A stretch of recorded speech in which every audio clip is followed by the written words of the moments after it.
Welcome to The Explainer. Today, we're going to pull back the curtain on the engine that powers so much of modern AI, artificial neural networks.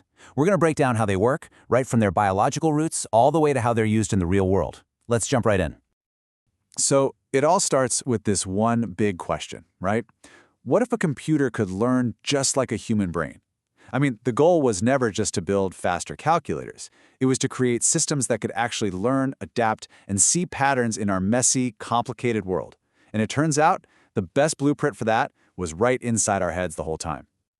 And to understand these artificial networks, we've got to start by looking at the original model, nature's OG computer, the human brain. Think about it. It's this incredible network of billions of tiny processors, all firing away, all working together. Okay, so the most basic building block of our nervous system is the neuron, and you can really just think of it as a tiny decision maker. It's constantly getting information from other neurons through its dendrites, it chews on that info, and then it decides, is this message important enough to pass on through its axon? Simple as that. And here's the really cool part. It's an all-or-nothing system. See, a neuron is always getting these signals, but it doesn't just pass along every little whisper it hears. Nope. It waits until the combined strength of all those signals hits a critical point, a threshold. This is super efficient, right? It filters out all the noise and only reacts when a signal is strong enough to actually matter. If it doesn't cross that minus 55 millivolt line, nothing happens. It's a dud. But if it does, bam, the neuron fires and the message gets sent down the line. So the big question for computer scientists was, how do you take this really elegant biological process and turn it into code? Well, they built a mathematical model of the neuron, basically turning this complex chemical and electrical dance into a simple but really powerful calculation. And what's wild is that you can map the parts almost one-to-one. You know, the dendrites that receive signals, in the artificial world, those just become numerical inputs. The cell body that decides whether to fire, that's now a calculation and a threshold. And the axon that sends the signal out, well, that's the neuron's final numerical output. We've gone from biology to math.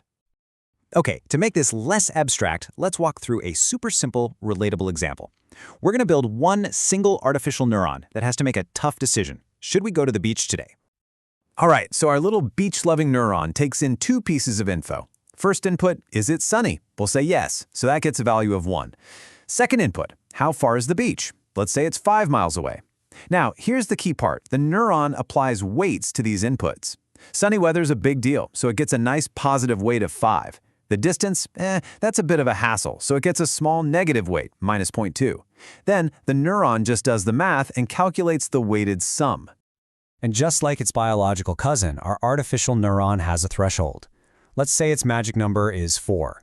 Our calculation came out to exactly 4, and since that meets the threshold, boom, the neuron fires and outputs a 1.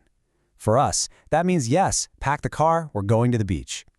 Now, if the result had been, say, 3.9, the output would have been 0, a big fat no. See? It's just a simple decision maker. Okay, so a single neuron is kind of cool, but the real magic, the thing that unlocks all this power, is what happens when you start connecting them together into a network, just like in our own brains. Now, the simplest type of network you can build is called a perceptron. It's pretty straightforward. It takes a bunch of inputs, connects them directly to an output neuron, and its whole job is to make a yes or no decision. You can think of it as learning how to draw one single straight line to separate data into two piles. But here's the catch. That's a huge limitation, right? A single perceptron is great if your problem is simple, but the real world, it's almost never that neat and tidy. What do you do when your data is all mixed up in complex patterns? A single straight line isn't going to cut it, not even close. And this is where we get to the innovation that makes modern AI so incredibly powerful. The solution was to add more layers of neurons between the input and the output. We call these hidden layers. By doing this, the network suddenly isn't limited to drawing a single line anymore. It can combine the simple decisions from tons of neurons to create these complex, curvy, intricate boundaries that can untangle even the most complicated data. Okay, so the network has all these connections, all these layers. But how in the world does it figure out the right settings, the right weights for each of those connections to actually solve a problem? Well, it learns. It learns through trial and error, a lot like we do. It's basically a 4-step learning loop that just keeps going. Step 1, the network makes a guess. It takes some data and lets it flow forward through all the connections to spit out an answer. That's called forward propagation. Step 2, it measures how wrong it was. It compares its guess to the actual right answer and calculates its error. Step 3, it learns from that mistake. This is the cool part. It works backward from the error, and it slightly tweaks every single connection weight to try and make a better guess next time. That's backpropagation. And finally, step 4, repeat. It does this loop over and over and over, thousands, maybe millions of times, getting just a little bit smarter with every single pass.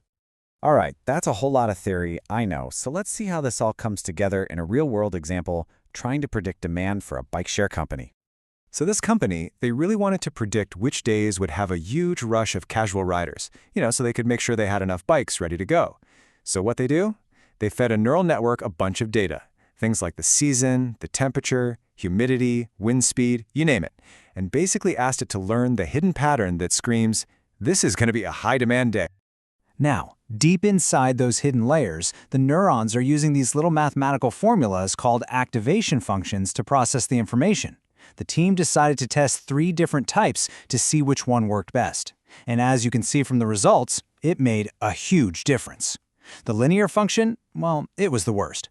But another one called ReLU really came out on top.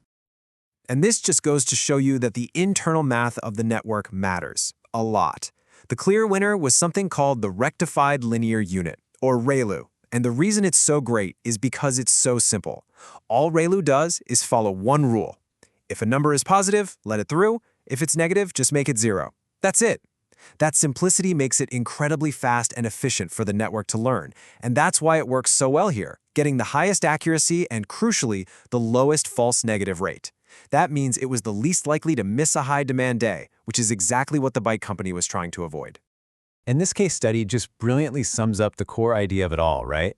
You start with a really simple model that's just inspired by a single brain cell. You connect a whole bunch of them together.